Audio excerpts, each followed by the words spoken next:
Polícia Federal deflagrou hoje pela manhã a Operação Carne Fraca. Essa operação apura o envolvimento de fiscais do Ministério da Agricultura em um esquema de liberação de licenças e fiscalização irregular de frigoríficos. Na verdade, é a maior operação já realizada pela Polícia Federal. 309 mandados em 6 estados e no Distrito Federal. O esquema envolve grandes frigoríficos do país, alguns inclusive com postos de produção aqui no estado. Vou conversar com a Marcela Varasquim. Boa noite, Marcela, tudo bom com você? Marcela, você tem detalhes sobre esse esquema da Operação Carne Fraca? Pois é, uma boa noite para você, Paulo Alceu, boa noite a todos. Imagina que a gente estava comendo carne vencida e nem imaginava. Os frigoríficos, eles colocavam produtos químicos na carne. Eles também colocavam água para que ela pudesse ficar com mais peso. Em algumas carnes não havia sequer proteína, que é o principal tipo de alimento que a gente encontra na carne. Aliás, segundo a Polícia Federal, essa foi a maior operação já deflagrada pela corporação. Ao todo foram 2 anos de investigação. As adulterações foram encontradas em 6 estados e no Distrito Federal, entre esses estados, Santa Catarina. Parte da operação aconteceu em Curitiba. Vamos ver os detalhes na reportagem. A conversa revela conduta criminosa. Paulo, achamos umas paletas 127 que estão vencidas desde fevereiro.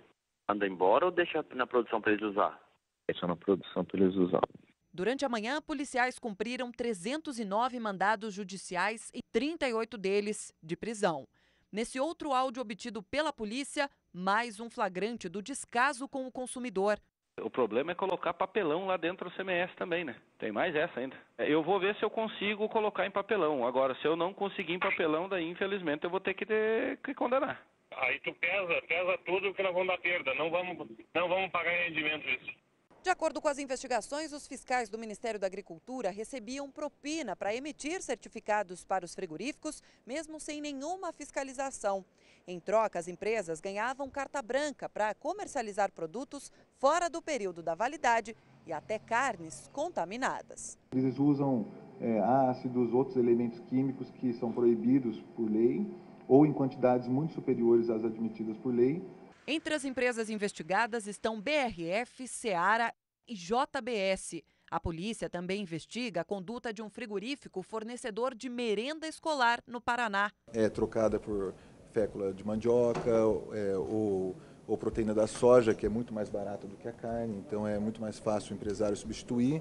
Quando é feita a análise pericial, muitas vezes sai que há quantidade de proteína suficiente, mas não é a proteína da carne, sim a proteína de outro elemento que não traz as mesmas substâncias necessárias para o corpo humano como a carne. O ex-superintendente regional do Ministério da Agricultura no Paraná, Daniel Gonçalves Filho, é apontado como chefe do esquema. Os fiscais comandados por ele recebiam o pagamento de propina não só em dinheiro, como também em produtos das próprias empresas envolvidas. De acordo com a polícia, os executivos dos frigoríficos tinham livre acesso ao sistema restrito do Ministério da Agricultura.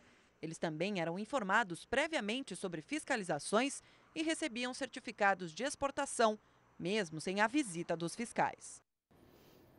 Já há indícios de que esse dinheiro, essa propina, também foi para políticos, tipo uma Odebrecht daí da vida.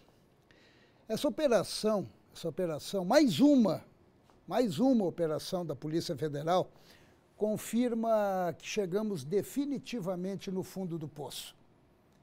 É triste constatar que a ambição e o apetite voraz pelo lucro fácil, produzem atitudes desumanas, ofertando alimento comprometido, inclusive para merenda escolar, para crianças. Falta humanidade. Caráter e ética são superados pela ambição e a ganância descontroladas que se transformam facilmente em crime. Não há um mínimo de consideração com os semelhantes.